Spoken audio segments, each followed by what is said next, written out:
Antes de iniciarmos a exposição do texto, eu gostaria de abrir um breve momento de reflexão sobre algo que nos vai ser pertinente, mas que de imediato pode soar como uma história apenas. Os prólogos dos sermões, às vezes, eles incluem algum tipo de conexão com coisas das quais nós vamos precisar entender durante o sermão, mas às vezes abrem com uma história. E a história que eu quero contar é de C.S. Lewis. Lewis foi um escritor muitíssimo famoso, ainda o é, mas um escritor de grande envergadura. Ele morreu em 1963, se não me falha a memória, e ele é autor de muitos livros extremamente profundos. Anatomia de uma Dor, alguns já devem ter lido Cristianismo por Simples, outros Cartas de um Diabo ao Jovem Aprendiz, e outros títulos tão importantes que esse autor, bretão, ele era irlandês, esse autor deixou para nós. Ele também é aquele que escreveu uma série de livros chamados As Crônicas de Nárnia, da qual muitos de nós já podemos ter tido contato em algum nível, até mesmo por meio de algum filme que já foi feito. Lewis escreveu Crônicas de Nárnia, o seu primeiro livro de Crônicas de Nárnia, em 1950 e terminou o último livro da série em 1956. Ao longo desses 6 anos, ele escreveu, se não me falha a memória, 7 títulos sobre as Crônicas de Nárnia. Se eu estiver errado é 8, mas enfim, isso não muda muito. E o primeiro que ele escreveu é O Leão, a Feiticeira e o Guarda-Roupa, um clássico infantil, mas que afeta qualquer um de nós aqui, se formos ler esse livro. O último livro que ele escreveu dessa sequência de Crônicas de Nárnia foi O Sobrinho do Mago. Embora não tenha sido o último lançado, foi A Última Batalha, O Sobrinho do Mago foi o último livro que ele escreveu dessa série. A ordem de acontecimentos da série, que tem ligações, os livros têm conexões, existem personagens que se conectam um após outro, aqueles que conhecem a série, mas se você não conhecer, você vai entender. A série dá continuidade a personagens que se repetem. E se você pegar o primeiro livro, que é O Sobrinho do Mago, você vai perceber que ele parece ser o gênesis da coisa. Parece que é como tudo surge. Porém, o primeiro livro a ser escrito, O Leão, a Feiticeira e o Guarda-Roupa, ele tem algo especial. Se você tentar ler O Sobrinho do Mago, que na nossa mente eu vou ler aquilo que acontece primeiro para chegar no que acontece depois, você vai estragar a leitura. Porque uma das grandes maravilhas de As Crônicas de Nárnia é o mistério por detrás daquele leão que aparece para aquelas crianças. Você não sabe muito sobre ele, a não ser de que ele é o Senhor de Nárnia e de que ele é o Salvador sacrificial daquele lugar. Você não sabe muito sobre Aslan, que em língua árabe é leão, Aslan. Você só sabe que ele aparece, que ele redime a história, que depois aqueles meninos voltam para Londres.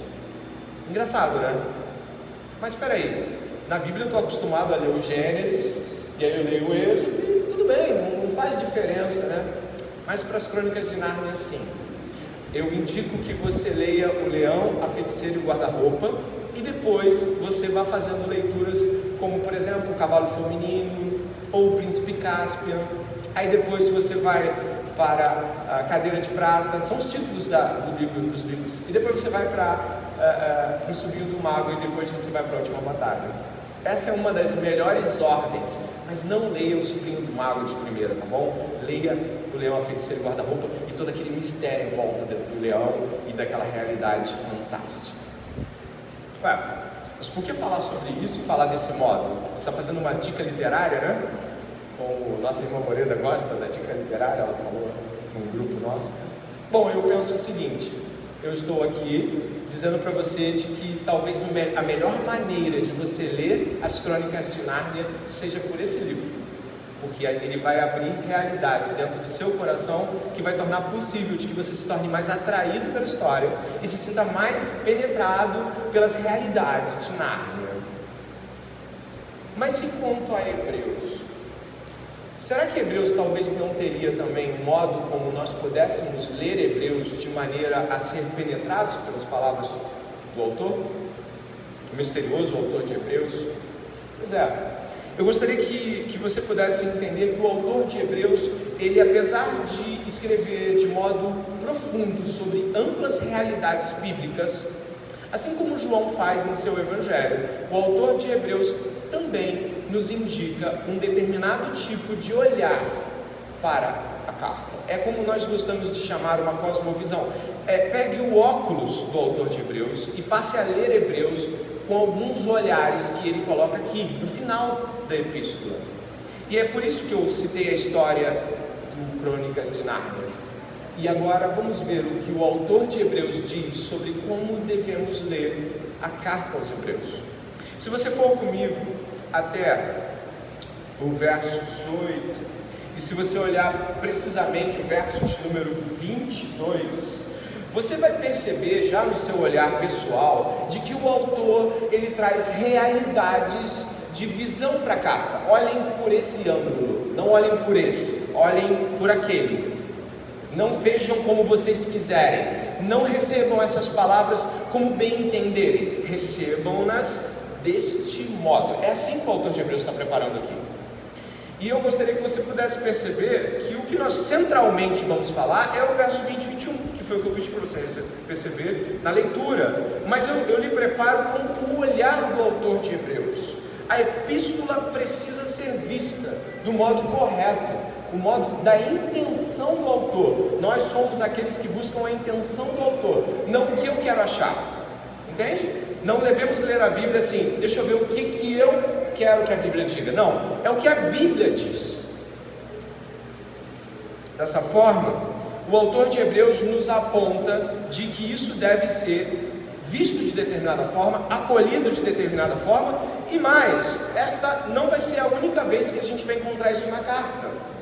Em Hebreus capítulo 4, verso 2, o autor lembra que o povo de Israel ouviu grandes coisas no deserto, recebeu grandes palavras de Moisés, mas aquilo não lhe serviu de proveito, porque não receberam as palavras com fé. Olha que coisa! Se você ler a história de Moisés com o povo hebreu, você vai ver ali, nossa, eles viram coisas que eu jamais vou ver. Eles ouviram coisas que eu talvez jamais vá ouvir presenciando. Mas a palavra que eles ouviram não lhe foi de proveito, porque não a uniram com fé. Eles não tiveram a disposição correta para ouvir aquelas palavras. E o autor de Hebreus vai nos trazer aqui o verso 22. Gostaria que você pudesse ver o verso 22. Irmãos, peço que escutem com paciência esta palavra de exortação, porque, na verdade, escrevi de forma bem resumida. O autor de Hebreus aqui, ele inclina de que nós não apressadamente, ou com um juízo extremamente rápido sobre as coisas, ou uma reação muito imediatista, venhamos a conceber aspectos da carta. Então o autor de Hebreus está dizendo assim, vocês precisam receber isso com paciência. A expressão aqui indica longanimidade, ou seja, acalme-se, leia, porque essa exortação não pode ser recebida de qualquer maneira. Ela precisa ter um espírito apaziguado, e é o que a gente vai encontrar aqui já já. Então, esse é o primeiro ponto que eu gostaria de ressaltar. Mas eu queria puxar uma grade maior. Como assim? Eu gostaria de dizer para vocês que quando nós estamos recebendo palavras, ou seja, pregações, devocionais, explicações, correções, encorajamentos, nós talvez venhamos a desperdiçar muitas destas oportunidades, mas muitas, eu já desperdicei, porque eu não acolhi do modo como o autor do encorajamento, da correção, estava propondo. Eu escolhi a disposição do meu coração. Você já fez isso? Você já fez, né? Você rejeitou, assim como eu, coisas preciosas, porque não as ouviu como gostaria de ouvir. E o autor de Hebreus então vai iniciar alguns olhares ao redor ou ao entorno dos versos 20 e 21, que são a centralidade do que nós vamos falar. Mas eu gostaria de abrir com o olhar do autor de Hebreus, que aponta para a gente como a gente deve receber as palavras que o autor de Hebreus se propõe. Então, o primeiro ponto está no verso 18. Eu gostaria de puxar uma grade de vamos ouvir novamente estas palavras de outra forma. Ele começa assim: orem por nós, pois estamos certos de que temos o quê? Consciência limpa, querendo em todas as circunstâncias fazer o que é correto. Ele vem de uma sequência de chamadas de atenção desde o capítulo 12 que você lembra, puxões de orelha fortíssimos.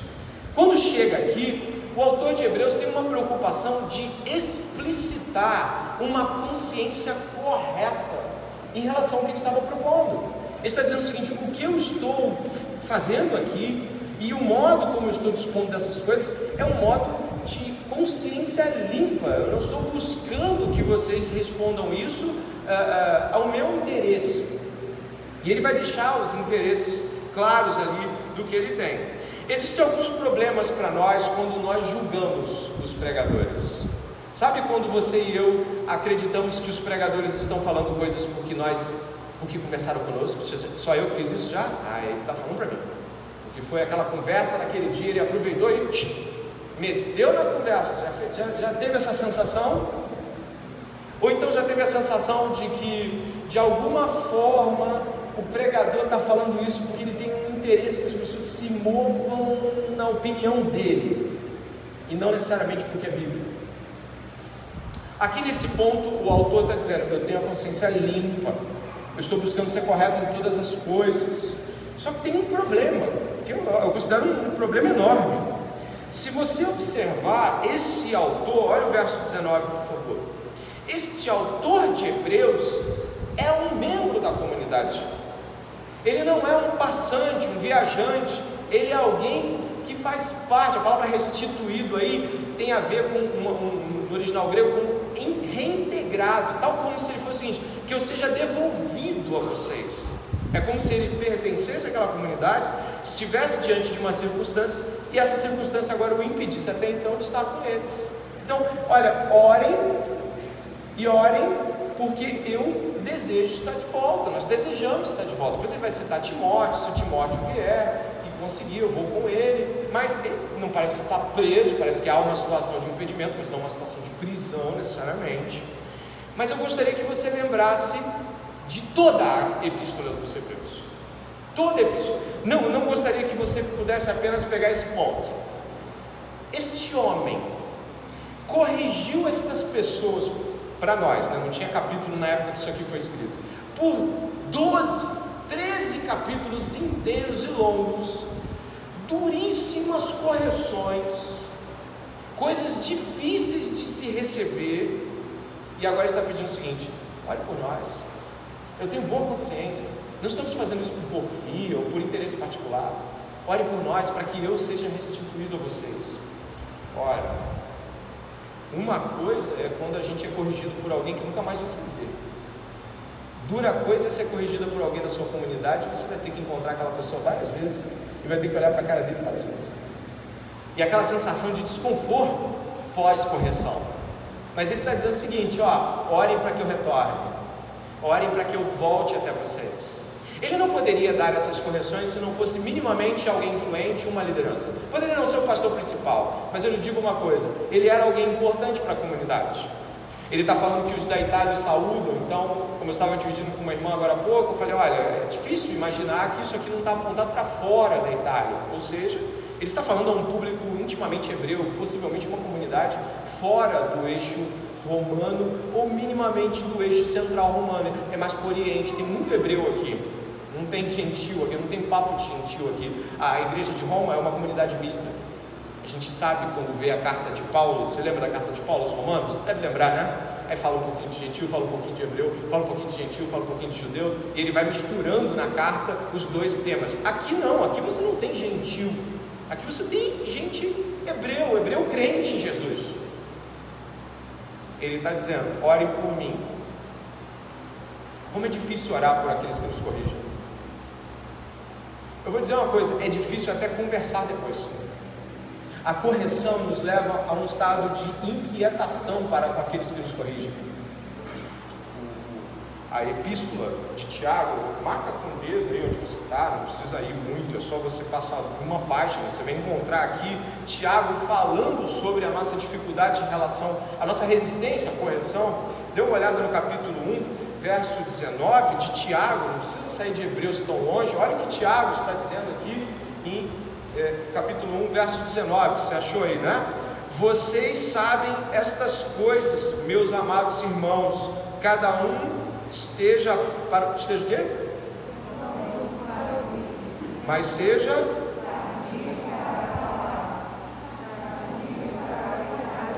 olha o que diz em seguida, porque a ira humana não produz a justiça de Deus. Olha o verso 21 agora com bastante atenção.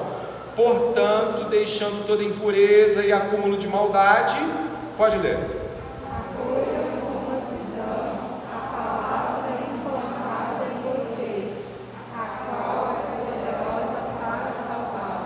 Não é um problema daquela comunidade, é um problema nosso. Receber acolhidamente correções. É um problema nosso. E por 13 capítulos o autor de Hebreus foi extremamente enfático corrigindo essa comunidade. Ele foi duríssimo.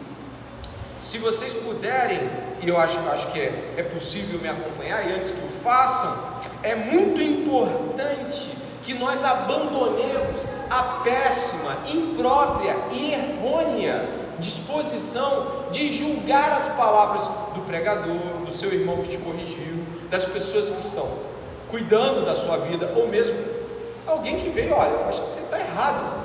É muito impróprio julgar as intenções do corretor, porque geralmente o que nós estamos fazendo é tentar nos defender, pensando, ele não sabe o que diz, ela não sabe o que faz, não é o suficiente para me corrigir, você não sabe tanto que eu sei, você não... Enfim, nós criamos uma rede complexa de rejeição à correção, e essa rede inclusive nos faz até nos sentir irados e injustiçados no ato da correção. Então nós precisamos estar atentos a essa realidade. Tiago está falando uma coisa que Hebreus está falando também. Temos problemas de mansidão na acolhida da correção e julgamos a consciência daquele que exorta, daquele que corrige. E mais, o verso 22, eu volto para Hebreus, no capítulo 13, o verso 22 combina-se ipsis literis com Tiago 1, 19 a 21. Ele está pedindo paciência no exame dessas correções. Ele está pedindo que as pessoas não ajam com um juízo premeditado, mas acolham com paciência a correção que o autor de Hebreus está dando. E aí eu vou até você e a mim esta noite, nessa última oportunidade diante da carta. Você acolhe como correções?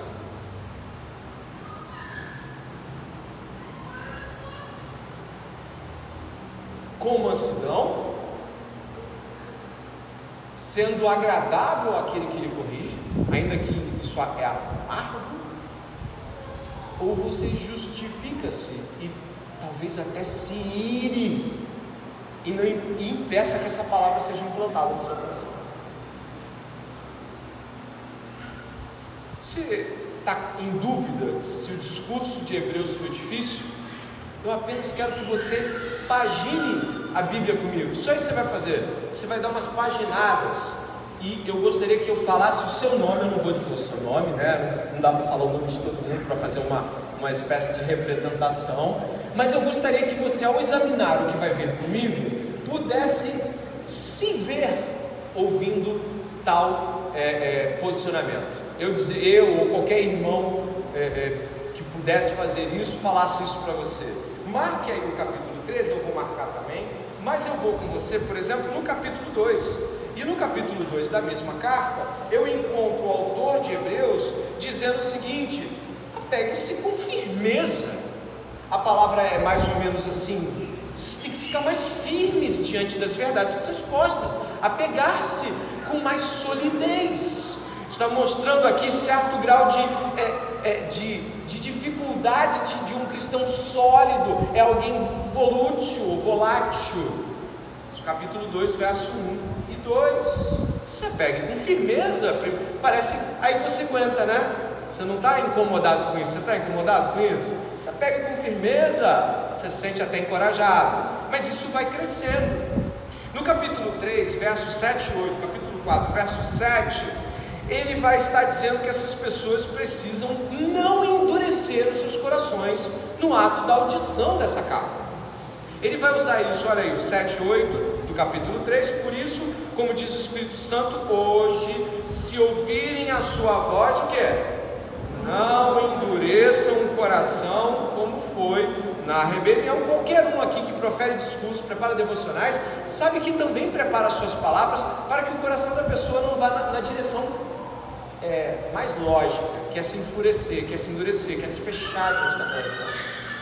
Se você observar o capítulo 4, versos 7 e 8, dá uma olhada, por favor, me acompanha, uma passagem rápida em cada lugar da epístola. Olha o que diz o capítulo 4, versos 7 e 8. Hoje, se ouvirem a sua voz, o que é? Endurece. E aí sabe o que vai dizer aí no capítulo 5? Esse aí, duríssimo, duríssimo. O capítulo 5, do verso 11 ao 13, diz assim, ouve isso e imagina um líder, um irmão, uma irmã falando isso para você. Imagine que isso é para você, porque eu não acredito que Deus está aqui brincando conosco, Deus está falando conosco. Como você receberia isso? Versos 11. A esse respeito, ou seja, a respeito do assunto anterior, temos muitas coisas a dizer, coisas difíceis de explicar, porque vocês ficaram com preguiça de ouvir. Pois quando já deviam ser mestres, levando em conta o tempo decorrido, vocês têm novamente necessidade de alguém que lhes ensine quais são os princípios elementares dos oráculos de Deus. Passaram a ter necessidade de leite e não de alimento sólido. Ora, todo aquele que se alimenta de leite é inexperiente na palavra da justiça, porque é criança. Mas o alimento sólido é para os adultos, para aqueles que pela prática têm as suas faculdades exercitadas para discernir não somente o bem. Deixem de ser infantis espiritualmente. Isso é forte. Aí já mexeu, né? O ego já se incomodou, né? Já ficou chateado, né? Você é espiritualmente infantil.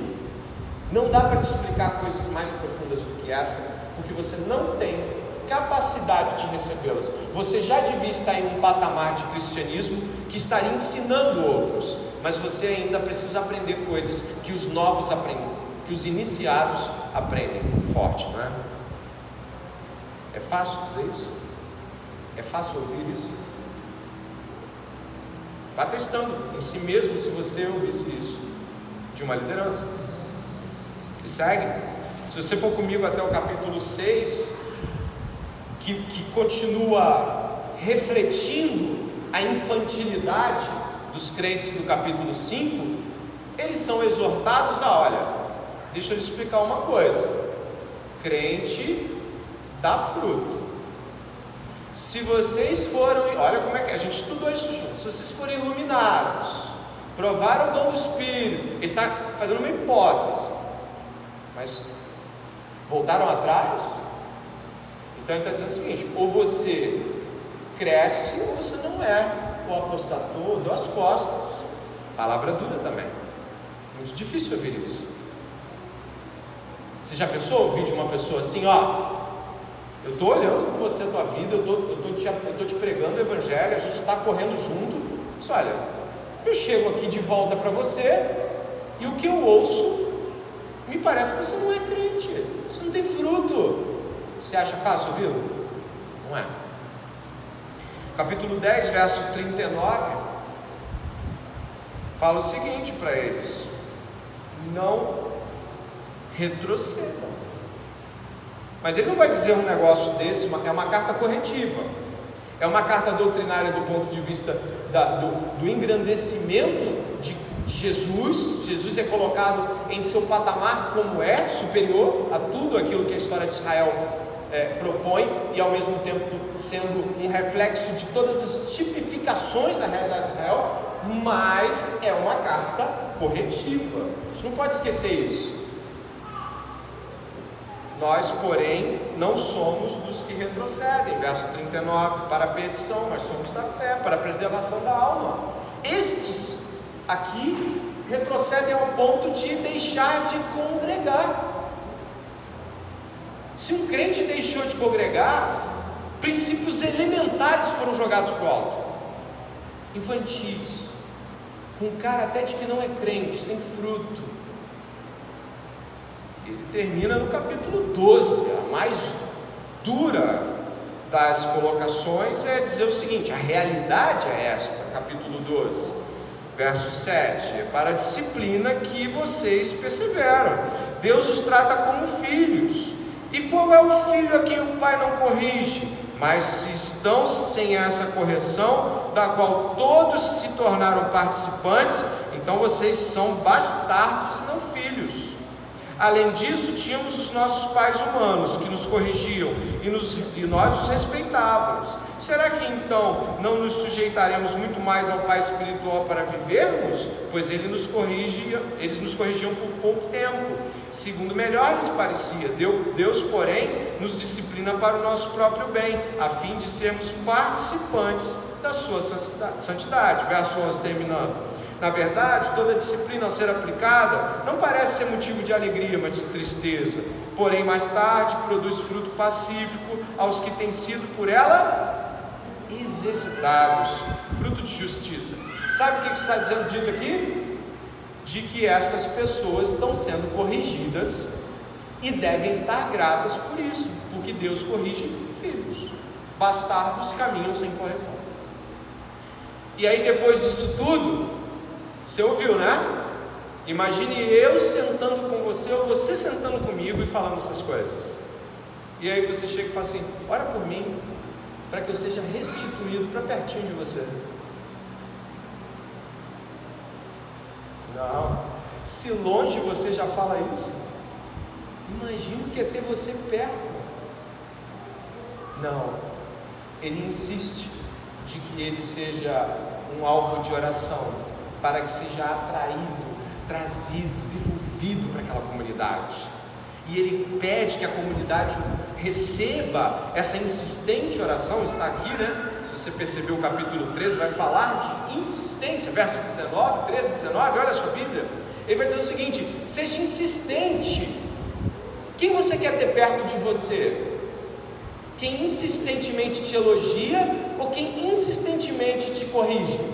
É uma pergunta que você deveria fazer.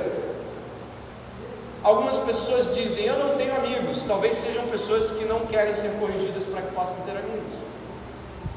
Eu não tenho ninguém muito próximo. Talvez todas as vezes que alguém tentou se aproximar e te ajudar, você retrocedeu e se afastou da correção. Orem por nós. E aí eu trago algumas considerações. Orar por aqueles que vos corrigem é algo muito difícil. Não queremos nem mesmo conversar com os nossos corretores. Julgamos muitas vezes as intenções dos que nos corrigem, e a gente faz isso na tentativa de amenizar a nossa vergonha e mesmo tentar diminuir, através de uma contra-argumentação vocal ou mental, aquilo que está sendo dito. Não é assim que você faz? Não é assim que eu faço? Eu vou pensando nas coisas que eu estou dizendo: não é, você está errado, você não sabe, você não é. E aí chega um momento que eu falo assim: tá bom, muito obrigado. Isso quando eu sou muito educado, não é isso? Não, o autor de Hebreus está preocupado com a consciência deles, falando da consciência dele. O autor de Hebreus está preocupado de que você e eu tenhamos uma boa consciência na correção. Nisso ele fala: poxa, eu estou tendo uma boa consciência ao te corrigir. Tenha uma boa consciência ao ser corrigido. Eu estou te corrigindo de modo duro, e eu peço que você ore por mim para que eu possa chegar mais perto. Como é difícil isso, aceitar essa realidade. Realidade bíblica. Somos impacientes e retrucadores, irados e resmungões, e podemos sair de uma correção e alguns metros de distância já ir falando para as pessoas da injustiça de tal correção. Fazemos isso. Orem por nós, verso 18, observe.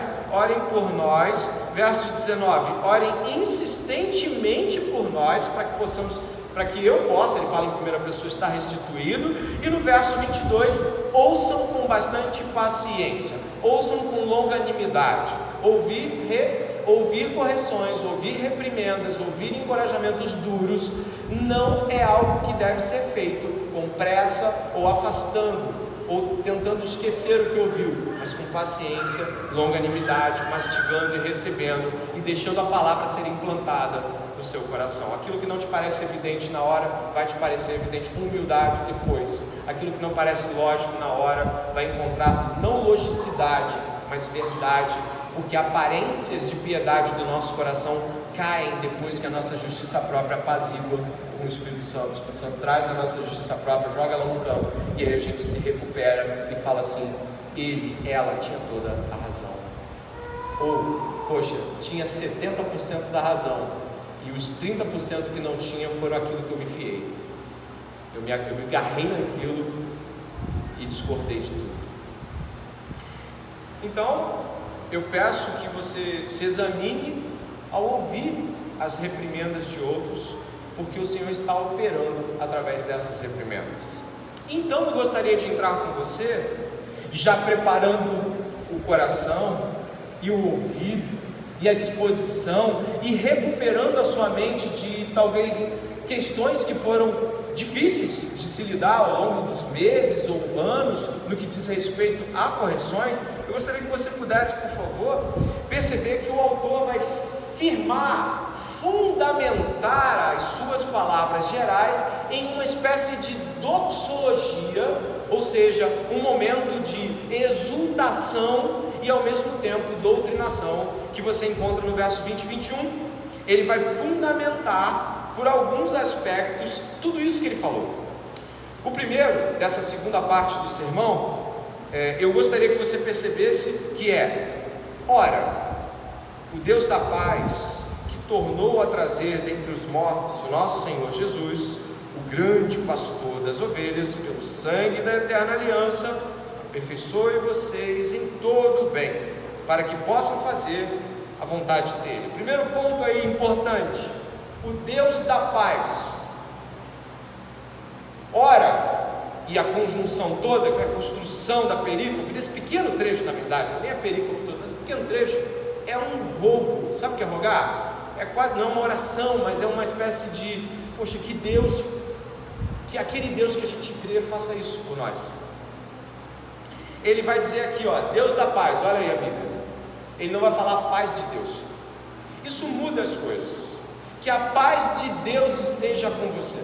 Eu abri mesmo aqui a palavra de hoje dizendo a paz do Senhor, ou seja, que a paz do Senhor esteja com você, não é isso? Não, ele inverte essa posição comum, por exemplo, nas cartas de Paulo, e vai falar assim: o Deus da paz, porque ele agora vai fundamentar que as expectativas de que todas aquelas coisas tão difíceis possam estar de fato conectadas sejam no Deus que ele evoca aqui, o Deus da paz.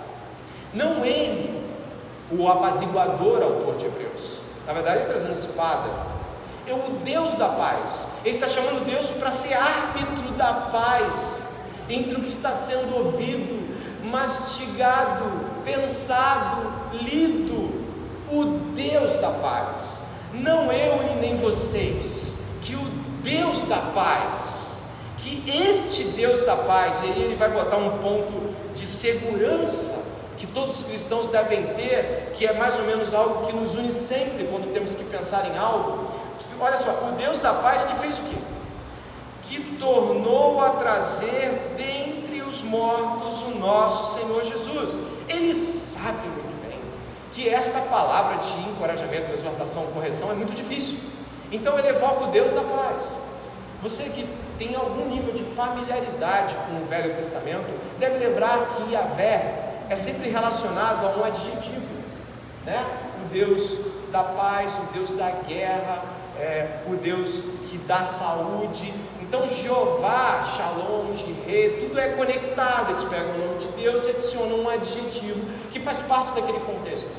Então o Deus da guerra, essas coisas são colocadas, por exemplo, a segunda epístola aos Coríntios, capítulo 1, você deve ter ouvido que Deus é Pai de consolações e misericórdias. Não é isso?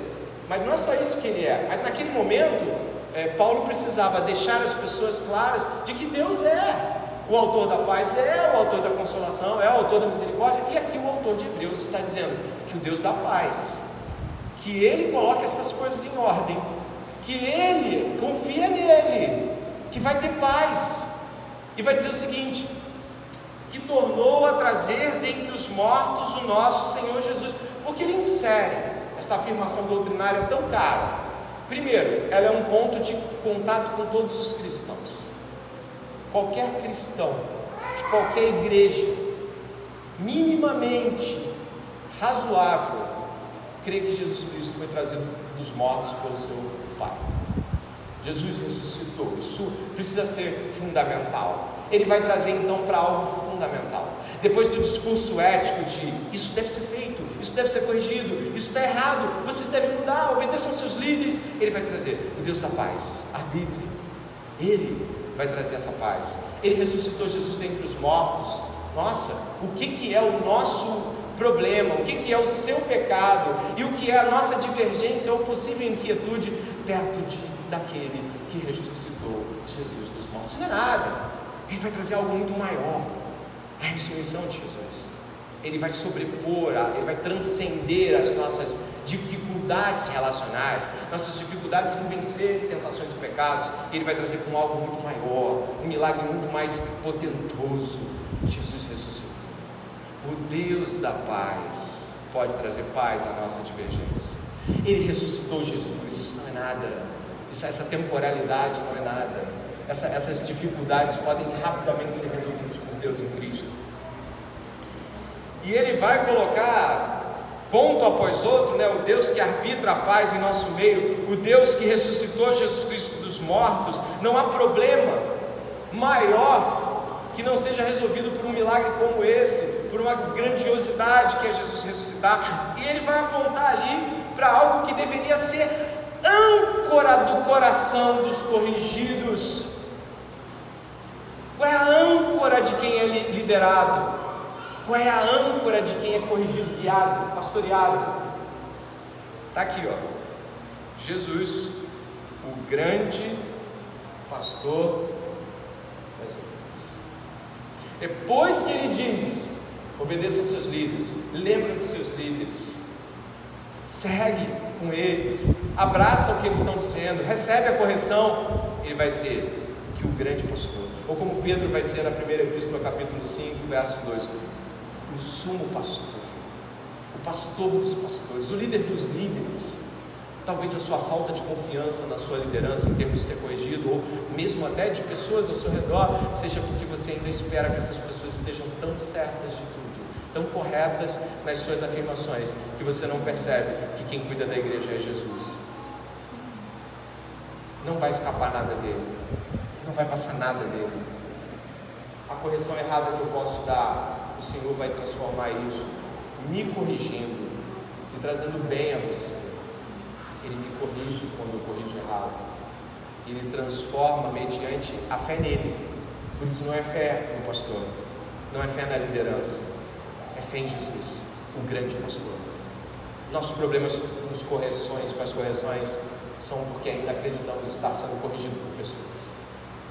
Nossos problemas são, cremos que pessoas nos corrigem, ao invés de, Senhor, está pesando a mão sobre nós. O que seria de Davi se ele dissesse: Natan, cuida da sua vida. Natan, você não sabe o que eu passo com as mulheres que eu tenho. Natan, eu já fiz muito por Israel. Quando Davi cai prostrado, a primeira pessoa de que ele lembra é: Deus, pequei contra Deus. E no Salmo 50 ele vai dizer que não tem argumentação que se levante contra isso. O grande pastor Jesus Cristo é ele quem ordena esta igreja e todas as igrejas que nós podemos ver em qualquer lugar do mundo. Ele é quem guia, ele é quem corrige, ele é quem ordena. Ele estabelece lideranças, retira lideranças. Ele coloca as pessoas em suas posições. Ele escolhe pessoas para funções. tanto de correção quanto de materialidade, tudo mais que a igreja precisa. Jesus é o pastor dessa igreja. Creia nisso, se alegre com isso, recupere o fôlego com isso e obedeça a partir disso.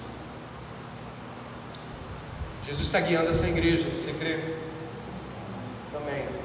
Se eu não cresce nisso, eu tinha medo de dar qualquer conselho para você, porque eu teria muito medo de se pautar em minha própria sabedoria, porque falha, e como vocês vão ver e já viram, vai se demonstrar falha aos seus próprios olhos. O pastor estava errado.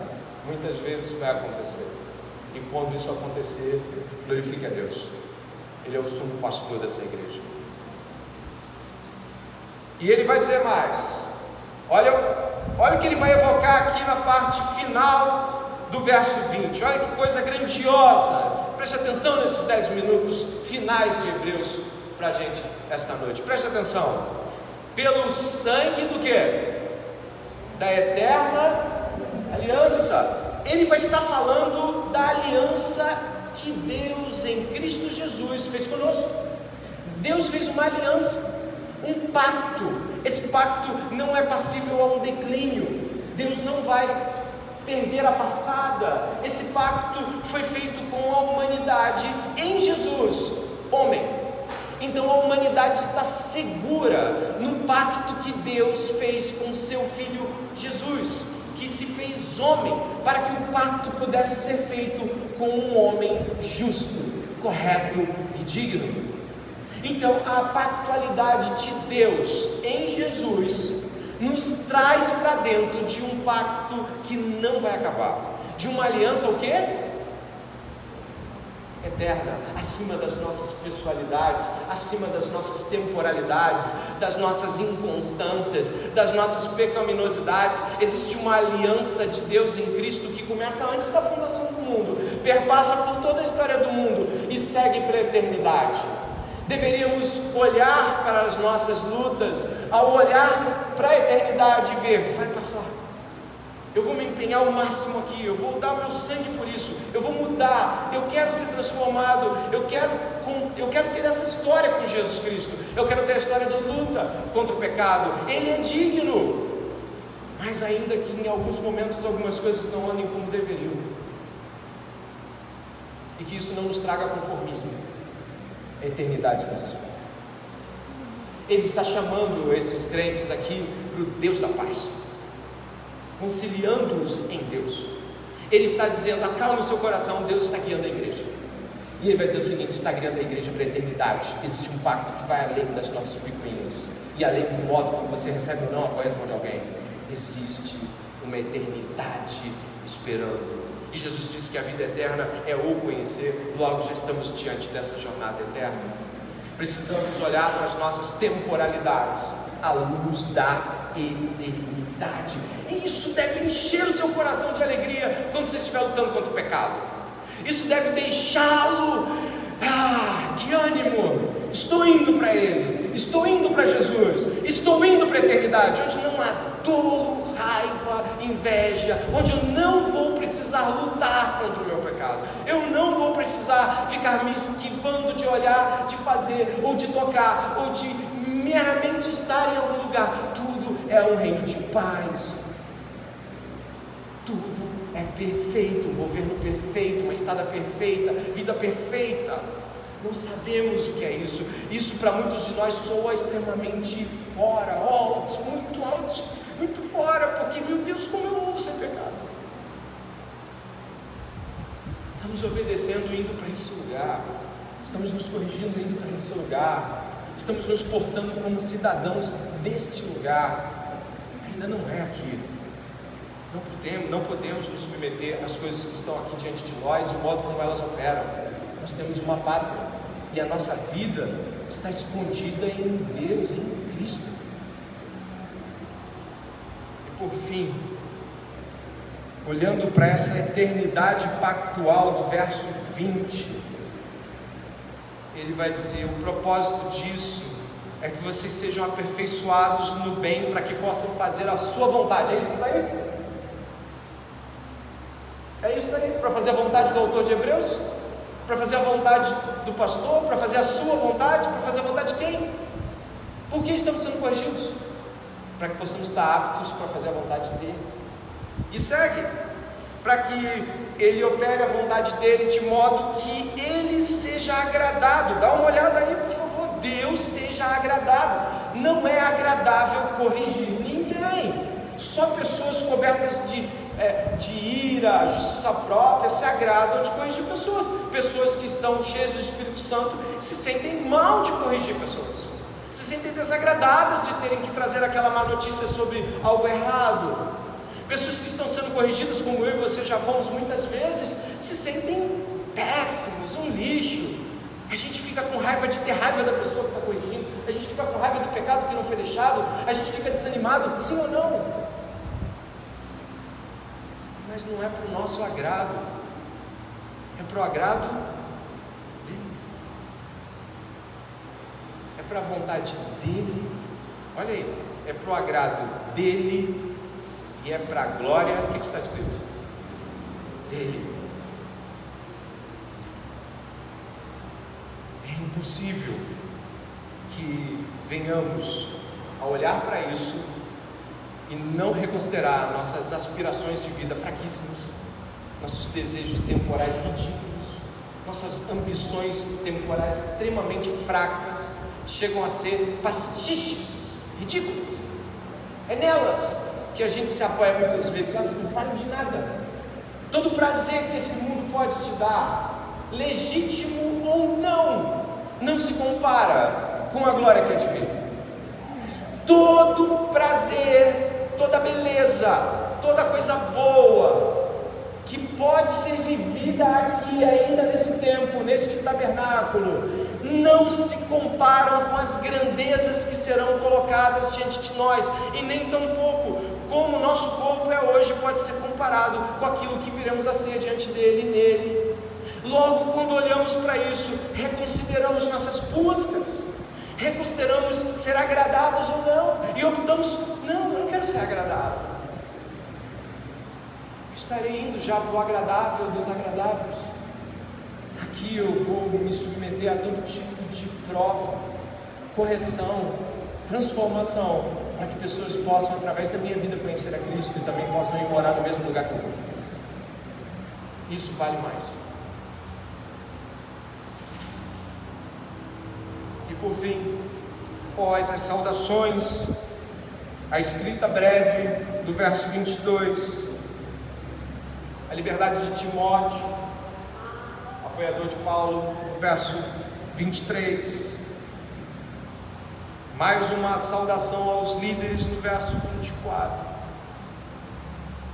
aquilo que nos basta é dito no verso 25, o que a gente precisa, o que a gente necessita, o que de fato importa, é que a graça de Deus esteja conosco, e ela é a única coisa que nós precisamos. Graça é o favor de Deus na nossa direção. Deus está sendo favorável a nós. Deus escolheu ser favorável àqueles que Ele salva. Deus é favorável aos seus filhos. Deus favorece seus filhos. Deus exorta, corrige e transforma, favorecendo-os com isso. Eu peço, assim como o autor de Hebreus, assim como o apóstolo Paulo, Pedro e todos os demais escritores do Novo Testamento, eu peço que a graça de Deus esteja conosco, para que nós possamos reconhecer que palavras como essas são uma grande dádiva em nossas vidas, para que a gente possa reconfigurar como temos recebido cada uma das exortações que nos são dirigidas, para que eu e você possamos mudar nossa face, nosso rosto, nosso coração e recolher essa palavra com fé. Amém? Olhe comigo nesse momento.